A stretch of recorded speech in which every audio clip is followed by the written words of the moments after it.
Hello my dear student, कैसे हैं। आइए, आपका स्वागत है अपने चैनल सीके स्टडी 91 पर। आज हम आपके लिए लेकर आए हैं सोशल साइंस के बहुत ही महत्वपूर्ण सेशन को। जैसे कि आप सभी जानते हैं कि 450 सोशल साइंस का ऑब्जेक्टिव क्वेश्चन की सीरीज को चला रहे हैं, जो कि आपके एग्ज़ाम 2023 में बहुत ही महत्वपूर्ण साबित होने वाला है। तो जिसमें से मैंने आपको 3 वीडियो में 150 नंबर क्वेश्चन तक करा चुके हैं। तो आज का सेशन जो शुरू होगा उसमें से मैंने 151 नंबर क्वेश्चन से शुरू करेंगे और 200 नंबर क्वेश्चन तक कवर करेंगे। मैंने प्रत्येक वीडियो में 50 क्वेश्चन का कवर करने का प्रयास किया हूं और आपको 3 वीडियो में 150 क्वेश्चन करा चुके हैं सोशल साइंस का। यदि आप नहीं देखे हैं उस वीडियो को तो आप इसी चैनल पर प्लेलिस्ट बना दिया गया है और प्लेलिस्ट में आप जाकर ज़रूर देखिए उस वीडियो को, आपको अच्छा लगेगा। तो चलिए आज का सेशन को शुरू करते हैं। तो आज का फर्स्ट क्वेश्चन है, कहता है लोकतंत्र जनता का जनता के द्वारा तथा जनता के लिए शासन है, यह किसका कथन है। तो अरस्तू का, अब्राहम लिंकन का, रूसी का, ग्रीन का। तो यह क्वेश्चन मैंने पिछले वीडियो में आपको पूछे थे कि आपको कमेंट करके आंसर बताना है। तो आपका सपोर्ट अच्छा रहा और आप बताए भी तो अच्छा लगा। तो चलिए इसका जो करेक्ट आंसर आप लोग ने दिए थे कि अब्राहम लिंकन के अनुसार कहा था कि लोकतंत्र जनता के द्वारा जनता के लिए क्या है, तो शासन है। तो चलिए अगले क्वेश्चन है, तारापुर परमाणु ऊर्जा केंद्र किस राज्य में स्थित है। तो मध्य प्रदेश में, गुजरात में, छत्तीसगढ़ में, महाराष्ट्र में। तो तारापुर परमाणु ऊर्जा केंद्र जो स्थित है वह महाराष्ट्र राज्य में स्थित है। क्वेश्चन नंबर 153 नंबर है, कहता है भारत में सर्वाधिक क्षेत्रफल पर किस मिट्टी का विस्तार है। जलोढ़, काली, पर्वतीय। तो भारत में जो सर्वाधिक क्षेत्रफल पर जिस मिट्टी का विस्तार है वह मिट्टी जलोढ़ है, अर्थात जल के द्वारा ढोकर लाई गई मिट्टी को जलोढ़ कहते हैं। जलोढ़ मिट्टी को नीऊ मिट्टी अर्थात नवीन मिट्टी कहा जाता है तथा जलोढ़ और पुरानी मिट्टी को खादर मिट्टी कहा जाता है। तो आप इस बांगर मिट्टी कहा जाता है, तो आप इसे याद रखिएगा। क्वेश्चन नंबर 154 है, किसका कथन है कि संसाधन होते नहीं बल्कि बनते हैं। तो जिम्मरमैन, माल्थस, डार्विन और इरेटोस्थनीज। तो यहाँ पर आपको क्वेश्चन पूछा जाएगा बोर्ड एग्जाम में, निम्नलिखित में किसका कथन है कि संसाधन होते नहीं बल्कि बनते हैं। तो यह कथन जिम्मरमैन का है कि संसाधन होते नहीं बल्कि बनते हैं, बल्कि इसका निर्माण किया जाता है। क्वेश्चन नंबर 155 है, विश्वव्यापी आर्थिक संकट किस राज्य में प्रारंभ हुआ था। तो 1914 में, 1922 में, 1929 में, 1927 में। तो विश्वव्यापी आर्थिक संकट जो प्रारंभ हुआ था वह 1929 ईस्वी में प्रारंभ हुआ था। क्वेश्चन नंबर 156 नंबर है, कहता है यूरेनियम का प्रमुख उत्पादक स्थल है। तो डिगबोई, झरिया, घाटशिला, जादूगोरा। तो यूरेनियम की सर्वाधिक जो उत्पादन होता है वह जादूगोरा में होता है। कहाँ पर होता है, जादूगोरा, जो कि झारखंड में स्थित है। और झारखंड में झरिया स्थित है कोयले के खान के लिए, तो आप इसे भी याद रखिएगा। और कोयला सबसे अधिक झारखंड से ही भारत में प्राप्त होता है। तो क्वेश्चन नंबर 157, भारत के किस राज्य में सौर ऊर्जा विकास की सर्वाधिक संभावना है। तो असम, अरुणाचल प्रदेश, राजस्थान, मेघालय। तो भारत के किस राज्य में सौर ऊर्जा का विकास का जो संभावना है सर्वाधिक है, तो वह है राजस्थान राज्य में सौर ऊर्जा की विकास का संभावना सबसे अधिक लगाया गया है वैज्ञानिकों के द्वारा। और हिंद चीन क्षेत्र में अंतिम युद्ध समाप्ति के समय अमेरिकी राष्ट्रपति कौन थे। तो वाशिंगटन निक्सन। तो अगले ऑप्शन है जॉर्ज बश और रूजवेल्ट। तो इसका करेक्ट आंसर आपको ऊपर ही है। हिंद चीन में अंतिम युद्ध समाप्ति के समय अमेरिकी राष्ट्रपति जो थे वह निक्सन महोदय थे, जो कि अमेरिका के राष्ट्रपति के पद पर नियुक्त थे। क्वेश्चन नंबर 159 है, कहता है गदर पार्टी की स्थापना कब तथा किसने किया था। तो गदर पार्टी की स्थापना लाला हरदयाल 1913 ईस्वी में किए थे। इनका करेक्ट आंसर हो जाएगा सी। आप इस ऑप्शन को देख लीजिएगा, गुरदयाल सिंह 1916, चंद्रशेखर आजाद 1920, लाला हरदयाल 1913 और सोहन सिंह माखन 1918। तो इसका जो करेक्ट आंसर होगा वह सी होगा, लाला हरदयाल 1913 ईस्वी में गदर पार्टी की स्थापना किए थे। क्वेश्चन नंबर 160 है, इटली और जर्मनी के एकीकरण के विरुद्ध निम्नलिखित में से कौन सा देश था? तो इंग्लैंड, रूस, ऑस्ट्रेलिया, पर्सा। तो इसका करेक्ट आंसर जो होगा वह था क्या? ऑस्ट्रिया। ऑस्ट्रेलिया नहीं, ऑस्ट्रिया है, तो आप इसे ध्यान रखिएगा। कहता है कि इटली और जर्मनी के एकीकरण के विरुद्ध निम्नलिखित में से कौन सा देश था? तो वह ऑस्ट्रिया देश था, जो कि इटली और जर्मनी के एकीकरण के विरुद्ध में शामिल था। क्वेश्चन नंबर 161 है, जालबेरिन एक संस्था थी क्रांतिकारियों की, व्यापारियों की, विद्वानों की, पादरी सामंतों की।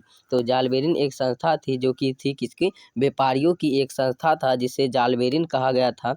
तो जालबेरिन एक संस्था थी किसकी? तो व्यापारियों की।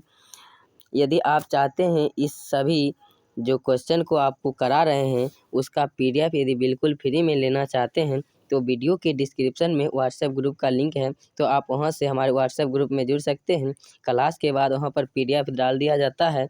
आपको PDF तभी मिलेगा जैसे इस PDF में 200 क्वेश्चन है और मैंने आपको 150 क्वेश्चन तक करा चुके हैं और आज 200 क्वेश्चन तक करा देंगे, तो एक दिन बाद आपको अपलोड कर दिया जाता है ग्रुप में PDF। तो आप वेट कीजिएगा, आपको मिल जाएगा PDF। और नहीं तो यदि आप वहाँ से नहीं जुड़ पा रहे हैं तो मेरा कॉन्टैक्ट नंबर है 90 60 86 20 16। तो इस नंबर पर आप मैसेज कीजिएगा तो आपको PDF दे दिया जाएगा। आप कॉल नहीं कीजिएगा क्योंकि कॉल रिसीव नहीं किया जाता है किसी भी स्टूडेंट को।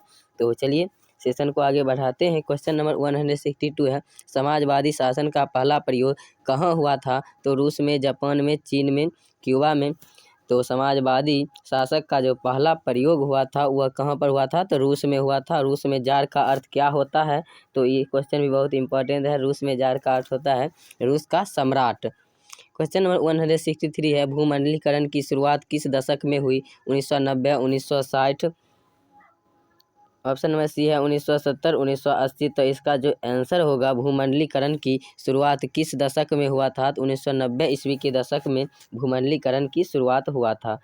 क्वेश्चन नंबर 164 है, वल्लभ भाई पटेल अर्थात सरदार वल्लभ भाई पटेल को सरदार की उपाधि किस किसान आंदोलन के द्वारा दी गई थी?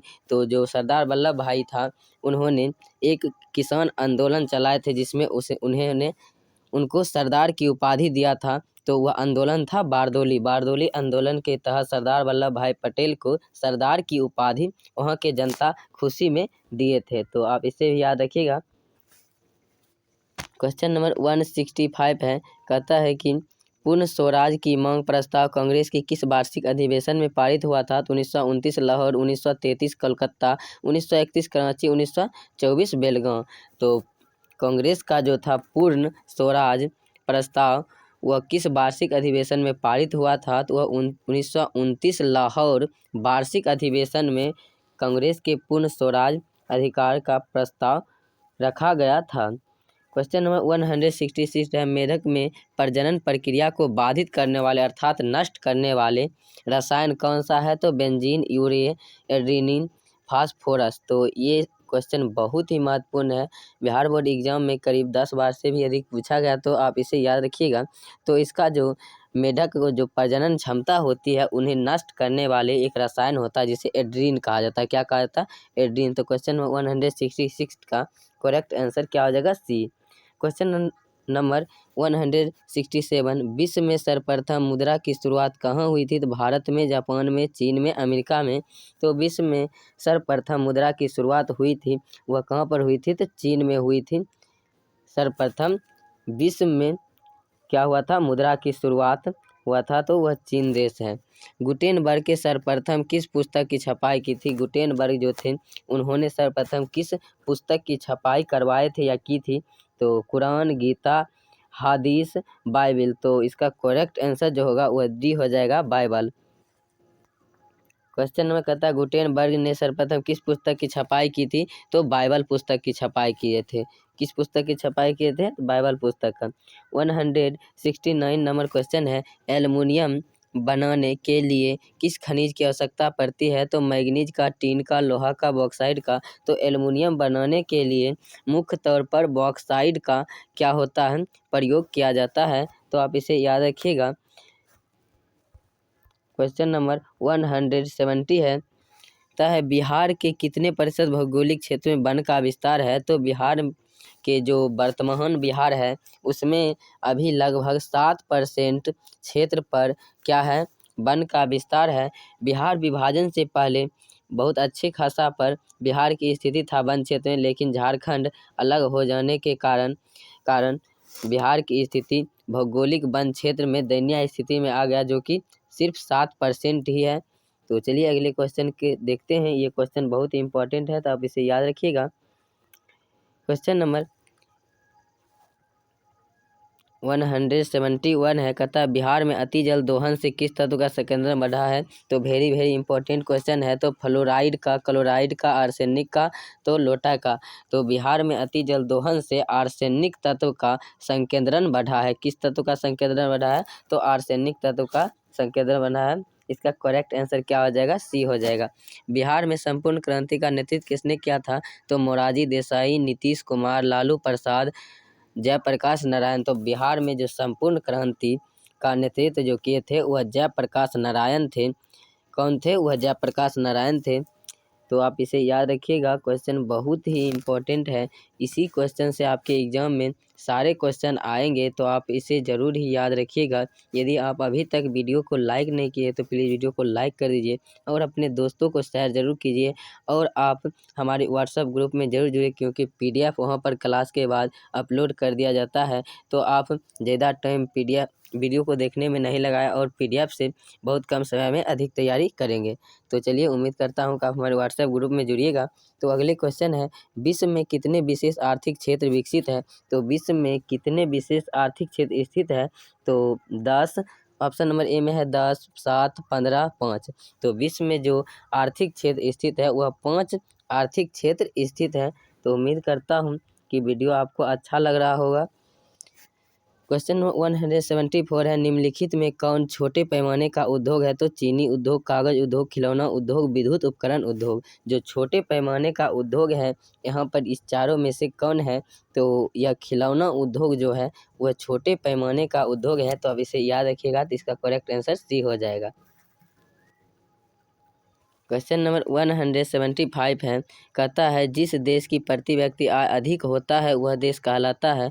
तो अविकसित, विकसित, अर्ध विकसित, इनमें से कोई नहीं। तो जिस देश का राष्ट्रीय आय सर्वाधिक होगा उस देश क्या कहलाएंगे। तो विकसित कहलाएंगे।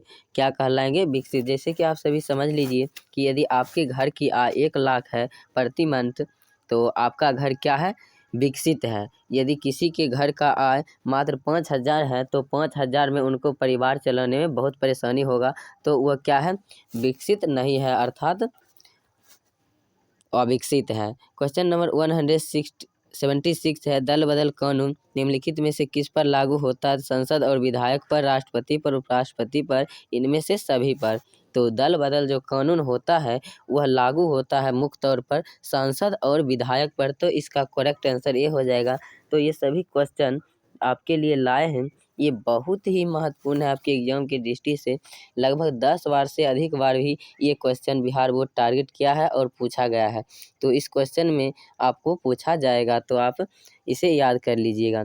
निम्नलिखित में से किसे लोकतंत्र का प्राण कहा जाता है। सरकार को, न्यायपालिका को, संविधान को, राजनीतिक दल को। तो लोकतंत्र का प्राण जो कहा जाता है वह राजनीतिक दल को लोकतंत्र का प्राण कहा जाता है। तो आप इसे याद रखिएगा। क्वेश्चन नंबर 178 है। कहता है व्यावसायिक बैंकों का सर्वप्रथम राष्ट्रीयकरण कब किया गया था। तो 1966, 1980 में।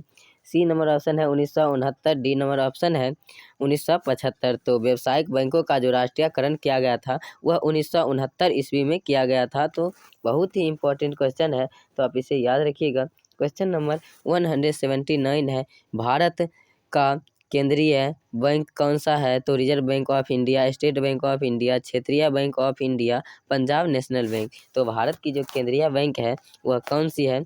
तो वह reserve Bank of India Bharat की केंद्रीय बैंक के नाम से जाना जाता है। तो इसे आप याद रखिएगा। क्वेश्चन नंबर 180, तो बिहार में किस जिले की प्रति व्यक्ति आय सर्वाधिक है। तो पटना का, गया का, शिवहर का, नालंदा का। तो बिहार में किस जिले की प्रति व्यक्ति सर्वाधिक है। तो प्रति व्यक्ति बिहार में जो सर्वाधिक है वह पटना जिले की प्रति व्यक्ति सर्वाधिक है, क्योंकि पटना बिहार की राजधानी है, तो वहाँ पर बहुत अधिक जनसंख्या में आदमी रहते हैं, व्यक्ति रहते हैं, तो वहाँ का क्या है, प्रति व्यक्ति आय सर्वाधिक है। क्वेश्चन नंबर 181 है, भारत का राष्ट्रीय पक्षी कौन सा है? कबूतर, हंस, मयूर, तोता। ये क्वेश्चन बहुत बार पूछा गया है, तो याद रखिएगा भारत का जो राष्ट्रीय पक्षी है वो मयूर है, अर्थात मोर है। तो ये क्वेश्चन आप बच्चे से याद करते आए होंगे, तो आपको याद होगा। क्वेश्चन नंबर 182, सुनामी का प्रमुख कारण निम्नलिखित में से है? तो समुद्र में कंपन अर्थात भूकंप का आना, द्वीप में भूकंप का आना, स्थलीय क्षेत्र में भूकंप का आना, इनमें से कोई नहीं। तो क्वेश्चन नंबर 182 का जो करेक्ट आंसर होगा, समुद्र में भूकंप का आना अर्थात समुद्र के तली में कंपन उत्पन्न होता है, जिसके कारण सुनामी आता है। सुनामी समुद्र में ही आता है, तो आप इसे याद रखिएगा। क्वेश्चन नंबर 183 है, उपभोक्ता अधिकार दिवस कब मनाया जाता है? तो 17 मार्च, 15 मार्च और 19 मार्च, 22 मार्च। तो इसका करेक्ट आंसर जो हो जाएगा वह उपभोक्ता अधिकार दिवस 15 मार्च को प्रत्येक साल मनाया जाता है। तो आप इसे याद रखिएगा, 15 मार्च को उपभोक्ता अधिकार दिवस के रूप में मनाया जाता है। क्वेश्चन नंबर 184 है, टेक्सोल का उपयोग होता है? तो मलेरिया में, एड्स में, कैंसर में, टीबी के लिए। तो टेक्सोल का जो उपयोग किया जाता है वह कैंसर के इलाज के लिए टेक्सोल का क्या किया जाता है, प्रयोग किया जाता है या उपयोग किया जाता है। क्वेश्चन नंबर 185 है, निम्नलिखित में से कौन सा जीव भारत में ही पाया जाता है? तो घड़ियाल, डॉल्फिन, व्हेल, कछुआ। तो यह निम्नलिखित में से जो यहाँ पर 4 ऑप्शन दिया हुआ है, इनमें से जो डॉल्फिन है वह भारत में सिर्फ पाया जाता है, और ये सभी जो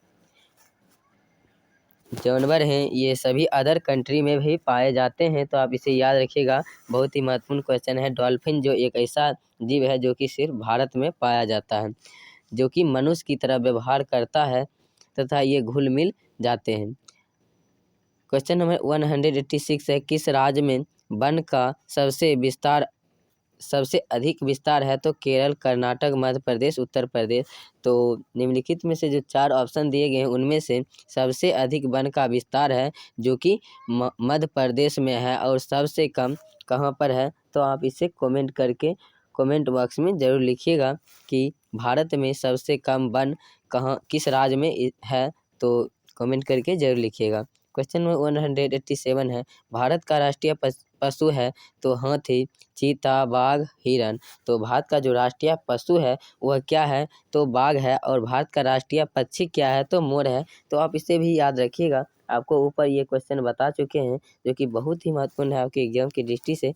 क्वेश्चन नंबर 188, बाघ परियोजना कब प्रारंभ हुआ था? तो 1972 ईस्वी में, 1973 ईस्वी में, 1974, 1975। तो बाघ परियोजना 1972 ईस्वी में क्या हुआ था, प्रारंभ हुआ था या शुरू हुए थे। क्वेश्चन नंबर 189, चरक का संबंध किस देश से है? तो म्यांमार से, श्रीलंका से, भारत से, नेपाल से। तो जो चरक है उसका संबंध निम्नलिखित में से है वह भारत से है। चरक का संबंध किससे है? तो भारत से है। तो आप इसे याद रखिएगा, बहुत ही महत्वपूर्ण, आज का सेशन ही बहुत महत्वपूर्ण है, और जितने भी ऑब्जेक्टिव क्वेश्चन आपके लिए करा रहे हैं सभी आपके लिए बहुत ही महत्वपूर्ण है आपके एग्जाम के दृष्टि से। तो आप इसे ज़रूर ही याद करिएगा। यदि आप अभी तक वीडियो को लाइक नहीं किए हैं तो वीडियो को लाइक कर दीजिए और चैनल को सब्सक्राइब कर दीजिए यदि न्यू स्टूडेंट है, और अपने प्यारे हाथों से एक कमेंट जरूर कीजिएगा कि आपको वीडियो कैसा लग रहा है। तो क्वेश्चन नंबर 190 है, कहता सीमेंट उद्योग का सबसे प्रमुख कच्चा माल क्या है? तो चूना पत्थर, बॉक्साइट, ग्रेफाइट, हीरा। तो जो सीमेंट उद्योग में सबसे प्रमुख जो होता है कच्चा माल वह होता है चूना पत्थर। क्वेश्चन नंबर 191 है, कहता सुंदरबन कहाँ स्थित है? तो सुंदरबन कहाँ स्थित है? तो कर्नाटक में, पश्चिम बंगाल में, केरल में, महाराष्ट्र में। तो इसका जो करेक्ट आंसर हो जाएगा, जो सुंदरबन डेल्टा है वह कहाँ पर स्थित है? तो पश्चिम बंगाल अर्थात कोलकाता में स्थित है सुंदरबन डेल्टा। क्वेश्चन नंबर 192 है, संकटग्रस्त पादप प्रजातियों को सूची कहलाती है। तो green data book, red data book, black data book, इनमें से कोई नहीं। तो आप यहाँ पर समझे होंगे कि संकटग्रस्त पादप किसे कहा जाता है। पादप प्रजातियों, संकटग्रस्त जो मतलब कि विलुप्त हो जा रहे हैं, उनको उनके बारे में विस्तार रूप से कहाँ पर लिख कर रखा जाता है, तो वह रेड डाटा बुक नामक पुस्तक में संकटग्रस्त पादप प्रजातियों को या किसी भी जाति को या किसी भी जानवर के जो कि लुप्त हुए जा रहे हैं उनके बारे में लिख कर रखा जाता है, जो कि रेड डाटा बुक है। तो आप इस पुस्तक का नाम जरूर याद रखिएगा, आपके लिए बहुत ही महत्वपूर्ण है। क्वेश्चन नंबर 193 है, ओडिशा किस खनिज के सबसे अच्छा उत्पादक राज्य है। तो सोना, टीन, अभ्रक, चांदी। तो ओडिशा जो है किस खनिज के सबसे बड़ा उत्पादक राज्य है, तो वह अभ्रक के है। और भारत में 80% दुनिया का 80% जो अभ्रक उत्पादन होता है वह भारत में होता है। और तो आप इसे भी याद रखिएगा, जो कि 80% उत्पादन होता है कहाँ से, उड़ीसा से। भारत में 80% अभ्रक का उत्पादन होता है, जो कि अभ्रक का उत्पादन होता है उड़ीसा राज्य से। क्वेश्चन नंबर 194, कौन भारत का सबसे बड़ा लौह उत्पादक राज्य है। तो कर्नाटक, गोवा, ओडिशा, झारखंड। तो निम्नलिखित में से कौन जो भारत का सबसे बड़ा लौह उत्पादक राज्य है, तो इनमें से जो कि कर्नाटक दिया हुआ है, कर्नाटक भारत का सबसे बड़ा लौह उत्पादक राज्य है। क्वेश्चन नंबर 195, चावल की खेती किस मिट्टी में किया जाता है। काली मिट्टी में, जलोढ़ मिट्टी में, लाल मिट्टी में, मरुस्थलीय मृदा अर्थात मरा हुआ जो मिट्टी होता है उसमें। तो चावल की खेती जो किया जाता है वह जलोढ़ मिट्टी में किया जाता है, जो कि जल के द्वारा ढोकर लाई गई मिट्टी को जलोढ़ मिट्टी कहते हैं।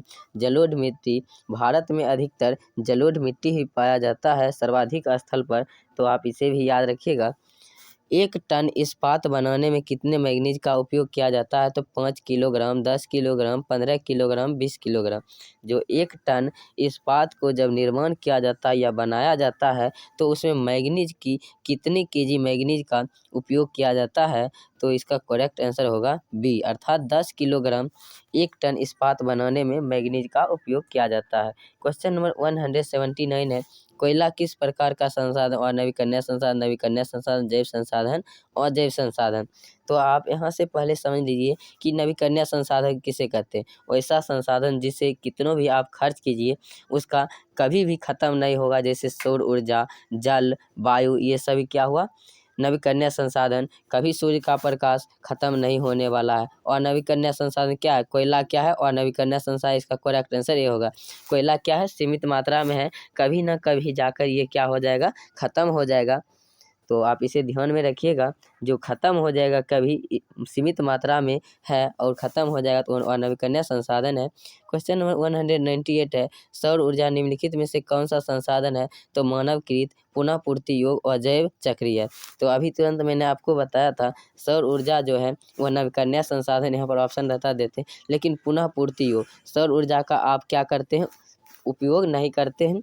सौर ऊर्जा का आपका क्या करता है, निर्माण नहीं करते हैं, क्योंकि वह खुद ही आपको प्रकाश देता है। क्वेश्चन नंबर 199 और इस वीडियो को सेकेंड लास्ट क्वेश्चन है। क्वेश्चन नंबर कहता है 199, डाकों की अर्थव्यवस्था का संबंध है। तो संसाधन के संरक्षण से, संसाधन के नियोजित विद्रोहन से, संसाधन के नियोजित विद्रोहन से, इनमें से कोई नहीं। तो क्वेश्चन नंबर 199 का जो करेक्ट आंसर हो जाएगा संसाधन के अनियोजित विद्रोहन से। तो इसका जो करेक्ट आंसर हो जाएगा वह बी हो जाएगा, कि डाकों की अर्थव्यवस्था का संबंध है वह हो जाएगा क्या, संसाधन के अनियोजित विद्रोहन, अर्थात ऑप्शन नंबर बी।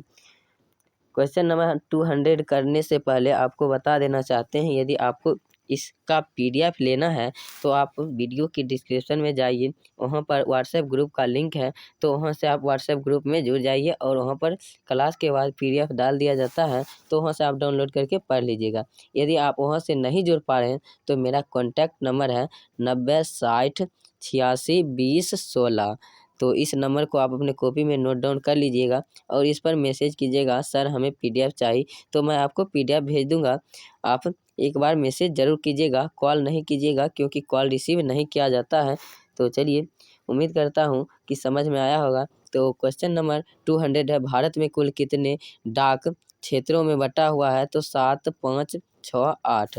तो भारत में जो डाक क्षेत्र बटे हुए हैं वह 7 डाक क्षेत्रों में भारत बटे हुए हैं। क्वेश्चन नंबर 201 क्वेश्चन नंबर कहता है कि पक्की सड़कों की लंबाई की दृष्टि से प्रथम स्थान पर कौन राज्य है? तो बिहार, महाराष्ट्र, तमिलनाडु, केरल। ये क्वेश्चन मैंने पिछले वीडियो में आपको बताए हैं। तो इसका जो आंसर है आपको कमेंट करके बताना है कि क्या होगा। तो मैं इस क्वेश्चन का आंसर अगले वीडियो में बताऊंगा। तो तब तक के लिए थैंक यू, धन्यवाद, जय हिंद, जय भारत। Thank for watching.